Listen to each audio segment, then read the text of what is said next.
ഈ ശിവലിംഗം നിങ്ങളുടെ വീട്ടിൽ നന്നായി സുഗന്ധം പരത്തും ചെയ്യും. ഇത് കാണാനും നല്ല ഭംഗിയാണ്.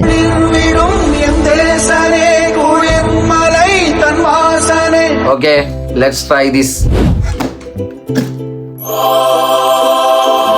ഗൈസ്, ഇതാണ് നമ്മുടെ ഐറ്റം. ഇത് ഗ്ലാസ് ആണ് കേട്ടാ. സോ നമുക്ക് ഇതിന്റെ ഇപ്പൊ കത്തിക്കാനുള്ള സ്മെല്ലുള്ള ഒരു സംഭവങ്ങൾ കിട്ടിയിട്ടുണ്ട്. അപ്പൊ ഇത് നമുക്ക് ട്രൈ ചെയ്ത് നോക്കാം. ഇത് നമ്മുടെ ഈ ചന്ദനത്തിലേക്ക് കത്തിക്കണ പോലെ തന്നെയാണ്. ഇവിടെ വെച്ച് വർക്കാവോ നോക്കാം.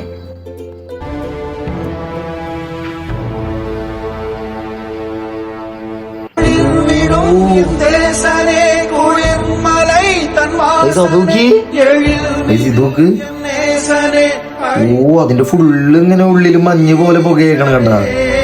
ഈ മഞ്ഞ് വീഴുന്ന നോക്ക്. ഗൈസ്, ഇത് കിട്ടില്ല സാധനം. ആൻഡ് ഇത് നല്ല സ്മെല്ലും തരുന്നുണ്ട് guys. So it's A good one. നിങ്ങൾക്ക് ഈ ഒരു ഐറ്റം വേണമെങ്കിൽ ഇവിടെ ക്ലിക്ക് ചെയ്താൽ മതി. ചാനൽ സബ്സ്ക്രൈബ് ചെയ്യാൻ മറക്കല്ലേ.